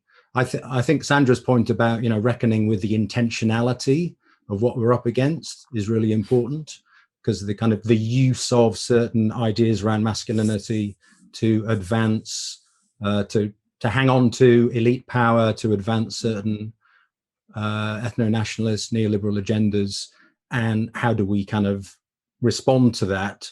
And I think this kind of notion of we are in a culture war or culture wars, so culture is a terrain on which we must be operating. So to Sanam's point about how do we talk about culture in our work, and I agree with Dean that the masculinities language is problematic if it kind of reinforces a gender binary, definitely. But as Sanam suggests, it is a way into conversations with men about gender relations. And if we're trying to redo gender relations, then I think a language of masculinities can be useful. On the other hand, we do need a more open conversation amongst us all about how do we contest power, right? To what extent do we kind of claim an anti-elite politics as our politics, right? Because as Sanam says, there are myriad ways in which we can get silenced, from reports not getting published to problems of violence getting framed in terms of norms rather than patriarchal power relations. So how do we push back against that silencing? And I do think about the role that MenEngage can play as a collective, because I think it's very hard for individual organizations to do something, but as a collective of a network of organizations, what can MenEngage be doing to kind of challenge some of these depoliticizing I mean, it's not just narratives, it's the way it plays out in funding proposals, research agendas, what gets evaluated and deemed to be evidence of good practice. It's kind of challenging all that kind of orthodoxy. Because I think, we have been, as Dean says, we've been long in a conversation about how do we be more political, but we've also been long in this orthodoxy of the ways in which problems of masculinities are framed, which limits the strategies then that can be developed. And, in terms, as well as changing the narrative, I think what that puts back on perhaps MenEngage is like, how are we building the skills and making the relationships that enable us to hold powerful men and powerful institutions to account, for example. I think literally there's a skills building piece in there, or a kind of lessons learning, sharing piece in, how could MenEngage members learn from Sonki's work, such that they were able to do it in their own areas. So those, and lastly, maybe in the context of COVID and the questions it's posing to us about state responsibilities around social protection, social welfare, reimagining, Tithi Bhattacharya talks about life making. How do we reimagine life making and the role of the state and communities within that? So is that an opportunity to be in these conversations about the human security paradigm that Sanam was talking about in relation to the WPS agenda? So those are just some thoughts. Mm-hmm. Thank you, Alan. There's a lot of food for thought here. I want to pass it on to Sandra, as we have not heard from you for a little while. And do you have any responses to, I think, also some of the more practical questions that Alan has raised, or any of the other speakers so far? No, it's just so rich, and there's so many things we could go talking about, and we would be here all day. But I think a few things that I do want to pick up. Absolutely, the piece about political economy analysis. I think when I was making my earlier statement, I talked about this is a system. The norms and mechanisms of power and politics embrace all aspects of our lives. And I think, again, I can't overstate the relevance of the Hudson, Bowen, and Lee book in this respect. So I think that's important. And so practically, we need to do a lot better with our, if you like, gendered political economy analysis. We need to understand these dynamics. So to the extent that folks may need greater capacity in this issue, I think this is important. I think, Sanam, your points are so strong and powerful. For me, the issue about how we actually change those norms is hugely important, again, because I think there's a great quotation in the Greta Thunberg's family biography. It's an anonymous one, but it says something like, when you're accustomed to privilege, equality feels like oppression. And understanding how that shift in part, to your points, that shift in being provider, protector, paternity, and prestige, the shift in those elements of male identity, actually at both the individual level, the institutional, and the collective level, will lead to political instabilities. As I said, the example of Myanmar is very present before us in this respect. And I do think that there is a piece Nick mentioned about looking at the spaces where I think we don't use it any longer, where that toxic masculinity seems to reside and thrive and grow and build.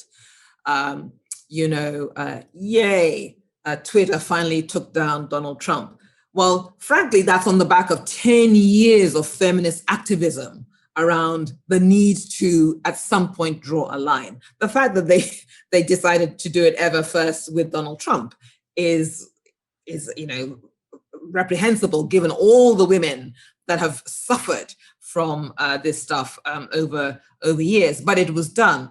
But I do think we also need to, apart from the dark web that Nick pointed to, I'm worried about Alexa, Cortana, and Siri.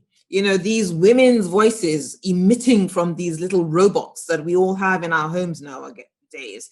They are docile, they're never confrontational, they don't have periods and passions and mood swings. What are we actually raising both our boys and girls to hear and see about gender roles? That's one part of it. Another part of it, though, is the breach of privacy that these robots actually imply, and the greater use of these robots for cyber stalking and cyber surveillance, and actually the control of women and young people in households, from which I really do believe a lot of this springs. So there is something, again, about making sure that we've understood how new spaces, new technologies continue to reinforce the structural inequality, but also the currency of power. Again, these are ways in which power is maintained, nurtured, exchanged between elite groups, whether they are, Dean, to your point, transnational corporations, or Sanam, to your point, whether they are these militarized, the elite leadership of neo-colonial powers. There's an exchange and currency of power that they hold within these small groups. So I think the politics of all of this is going to be important. And I have to say that a point everybody made, the accountability to long-standing feminist action wherever it has occurred. I mean, really, that is huge. And we know that the women's collective action continues to be a hugely important driving force for social change, not just for women. Sanam absolutely brilliantly put, this is not just about women. There are huge driving forces for social change writ large. And if we can dismantle some of these structures, it will be because women have actually stayed the course and really driven for change.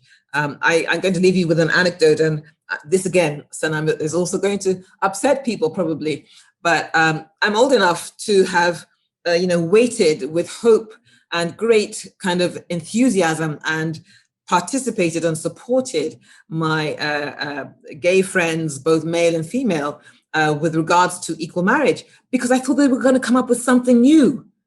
I didn't think that all they wanted was the extension of an institution of which is predicated on the subjugation of one person to the other.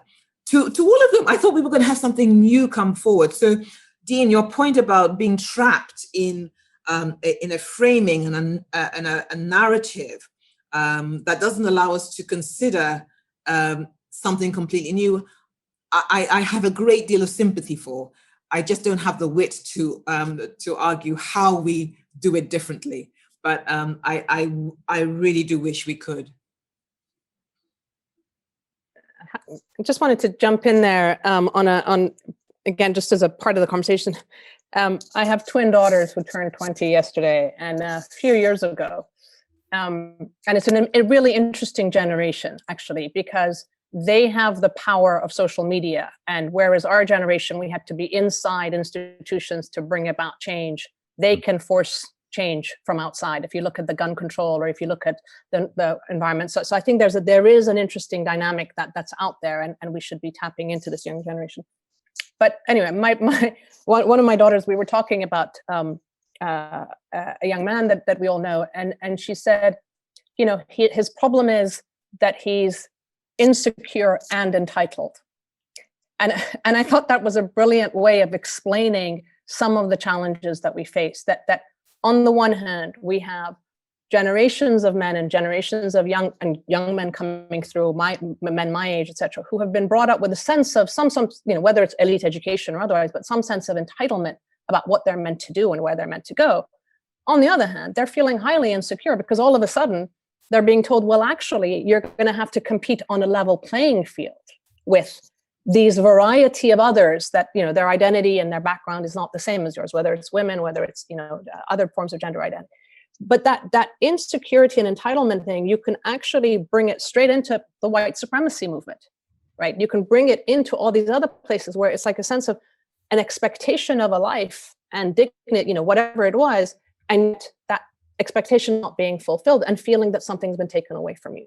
So we need to understand, and we need to talk about this, because unless we have the dialogue with the people who are being drawn to these extremist movements to say the reason why your life situation economically, etc., is a disaster isn't because of the migrants and the others. It's because of the neoliberalism. It's because of the way that people like Trump and others, the private, that world of the political economy set has created has destroyed your opportunity for life, livelihoods, etc. Unless we can have that conversation, they're always going to be drawn to the other side because it's somebody talking to them about their visceral identity, their manhood, and their ethnicity, race, religion, whatever it is, right? So we need to think about that. The other piece of this that I think is really important is that, again, if I look at the generation of my children, the girls had all sorts of extraordinary female role models in popular culture, in television shows, in real life, from Ruth Bader Ginsburg all the way to the Disney characters that there's women's empowerment. But if you look at those shows and you look at what the male figures are, the brothers are always idiots. So I don't know why a young boy, age 7 or 8, would want to watch a show where the girl is fabulous, the son or the brother or whatever is like is the local clown. And you saw from an early age that we see this bifurcation. The girls are watching television and the boys are playing video games. And I don't know how violent or not those video games are. But that thing of being in this rabbit hole of the internet and then the exposure to pornography and violent pornography and so forth that happens at such an early age. They are living physically in the same geography, but mentally, emotionally in very different spaces. And that's something that we have to, again, look at and say, how do you make it so that in popular culture, in our movies, in our music, and the lyrics of the music, it's not misogynistic, and actually we're elevating being a good guy, being nice, being, kind of, again, these role models, but in a different way, because most of the men I know aren't hyper masculine alpha males wanting to be violent. They're actually really, really nice guys, and they struggle with the issues around the Trumpian type figures, whether it's in their workplace or whether it's in politics. So really thinking about those things. And then one thing that I would like to bring to the MenEngage community and others is that every time we talk about violence against women, COVID, global pandemic of domestic violence against women and children, largely perpetrated by men at home. Climate change, right now with climate change issues, there was a study that was done in Uganda that GAPS UK released yesterday. Girls and women going to the water stations to get water, because there's a delay, they get home and they get beaten up because they've taken too long. Right? Violence against women and girls continues to be perpetrated. And it may be a tiny minority of men that are doing it, but the majority of these forms of violence are perpetrated by men against women and girls, right? Or against children. And we need men to start owning or joining us in these conversations. When I raise this in public spaces and social media and so forth, I get a huge backlash. A lot of men are super, super defensive because it's as if we're attacking them. I'm not attacking anybody. I'm saying it's a problem, but actually it's not something that I'm doing. It's not something that my folks are doing. And yet women are constantly being asked to deal with gender-based violence, to deal with sexual and gender-based violence. We need guys talking to guys. This is something that we really need. And to look at, it's not just the domestic, non-political, apolitical, if you want, but the politicized spaces that this is happening in. So that I think would be very important. The second thing is what we see for example, in the mediation spaces is these are highly exclusionary. We get men who become the envoys, and it becomes this hierarchical, ego-based thing that they're the envoy and they don't want anybody else in. And meanwhile, we as women are saying, you need to have peace actors at the table. You need to have women who are doing peace building on the ground, and young men or youth that are doing peace. Bring peace actors to the table so that it's not just the violent actors who are shaping the future of the world and having the privilege of sitting at the decision-making table. We need MenEngage to support and echo what we have been saying. You don't need to do new research. Just take the messages that we have from our communities, the practical evidence, and just be the echo chamber that we want. Because the right, or on the other side of the aisle, there's an echo chamber. The same things are repeated over. They're on the same talking points. In our side, it's a cacophony. I say something, somebody else says something. I produce a report. UN produces a report. It's constantly.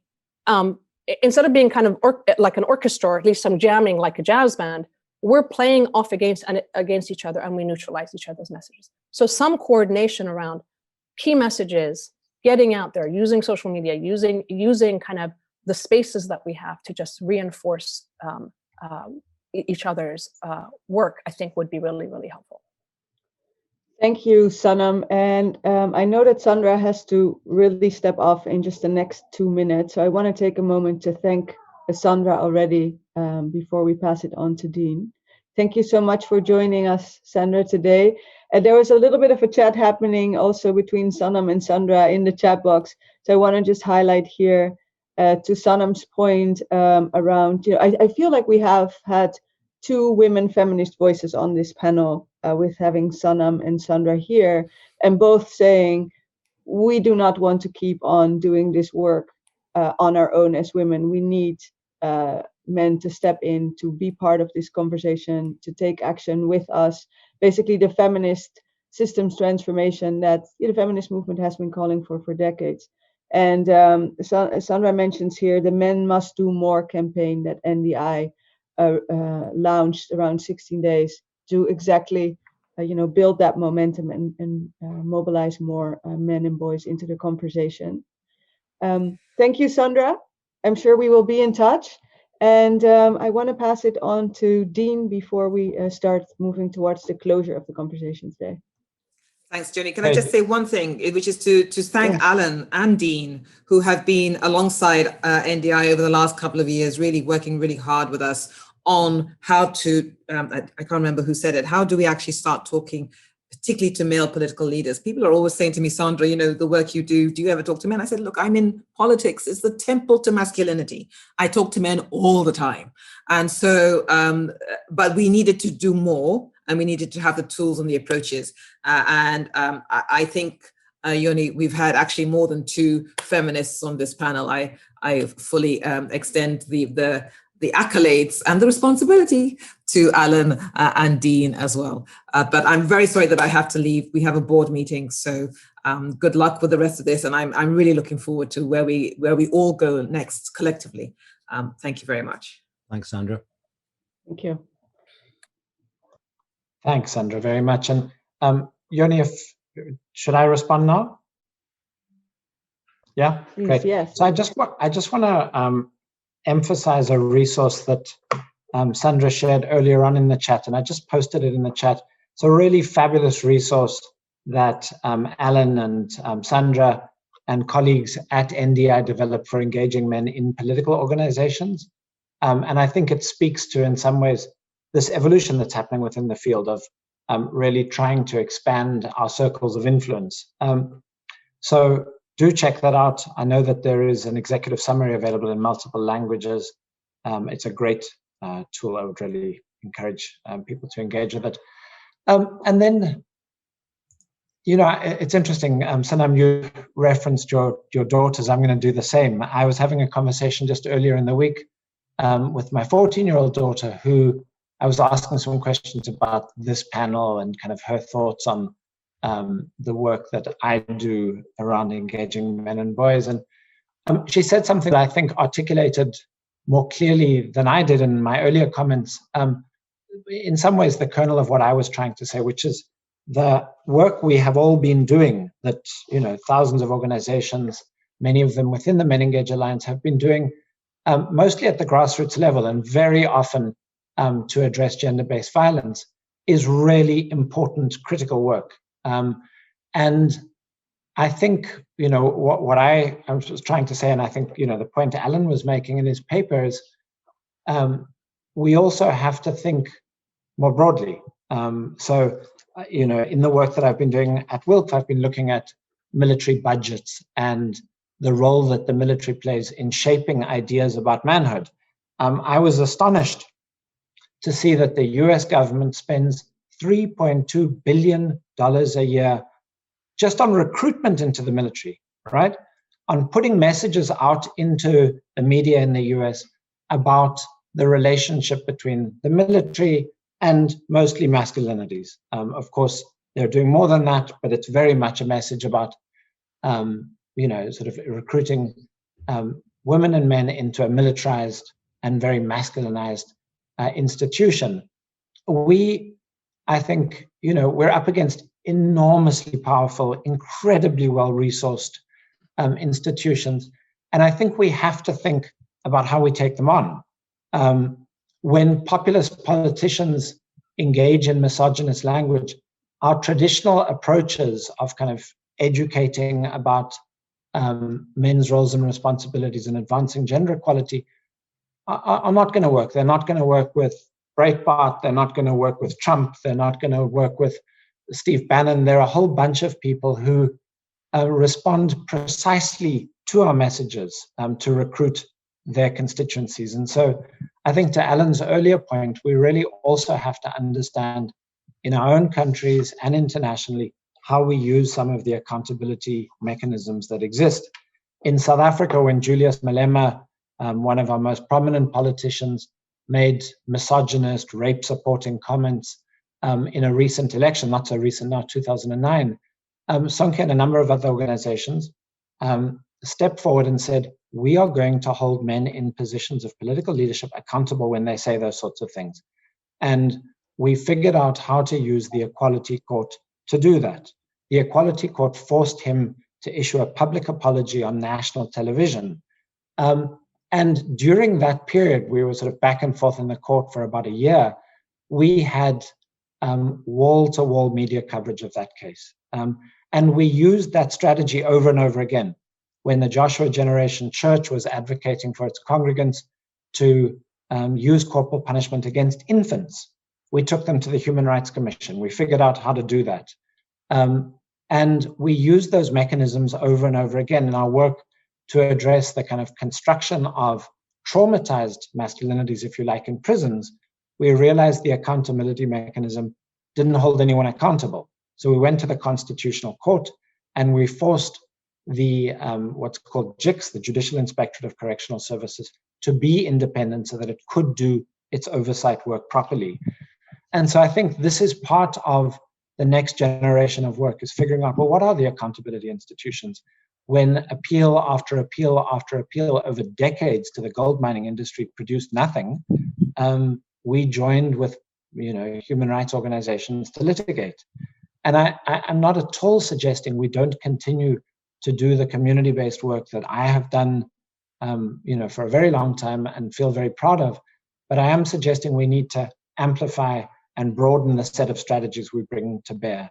Our work in the US, we were looking a lot at, well, how do we expand psychosocial support for children exposed to violence? School trade unions have clear standards for how many school social workers and school psychologists there should be in each school to, you know, meet the needs of children in those schools. we need to ally ourselves with, trade unions, organizations that have that clout. Those school, teacher trade unions went out and strike in San Francisco, in Oakland, in Los Angeles, and Chicago, and they forced the school district to put in place the resources that were needed to address children's trauma. And we know that's a major antecedent to men's use of violence later in life. And so it's precisely these kinds of strategies that I think we need to be thinking about. And the work we do at the community level will build the leadership that will do that work. But it isn't a substitute for also doing that work. And so it's both, and the community work that you described, Sanam, very eloquently is critically important. And we do often have to lead, as Alan was saying, with a discussion about how we can transform, how we can create positive masculinities. But I don't think that's our end destination. I think we have a more emancipatory vision than that. And so, I started by kind of affirming the incredible work that has happened over the last 3 decades. And I want to close by saying that the challenges that I put to myself and to us as a field, and, in many ways, to push us to consider how we connect more with movements, it's a difficult challenge, but I think it is part of what we need to be grappling with. And this paper, these discussions that you're hosting, I think are a critical part of that. So delighted to have been a part of this, and hope my remarks were of some value to everyone here. So thanks very much. Thank you so much, Dean, Sanam, and Sandra, Nick, Alan, for joining the conversation today.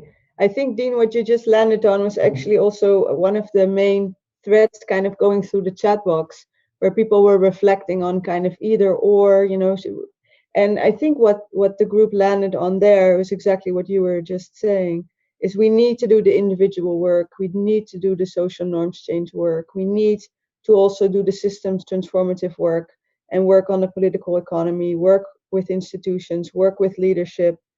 But we need to do that from a common holistic vision that is more political than perhaps the work that's been done to date. So that endpoint, we need to have that endpoint in sight, which is the social change, and for systems that actually deliver for human rights, for humans, for people, and leaders that actually deliver. But we also need to model that ourselves. Yes, Sanam, and then I will round it off after your comments. Just one thing. I think exactly. I think this question of saying, where you have a court and you can use the legal framework to take people and punish, there's punitive action. I think that's really important. So we have to use whatever means are necessary or are available.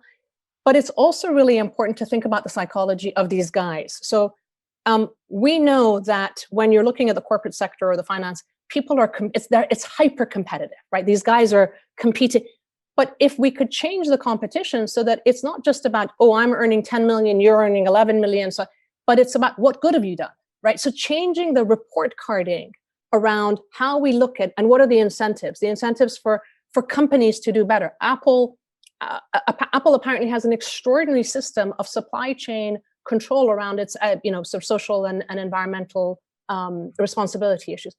Something around giving an alternative path to say, you can also, here's how you can be good. So rewarding better behavior, not just punishing bad behavior, basically. So it's really a collective, taking all these different approaches that we need to be looking at in the different sectors.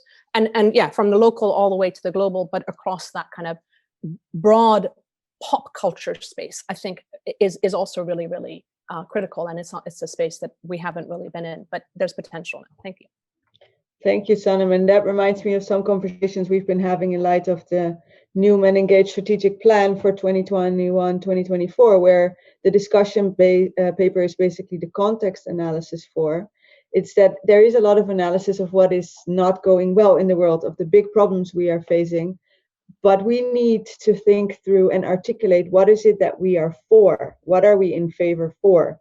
What does the model and what does the leadership look like that we actually want to see?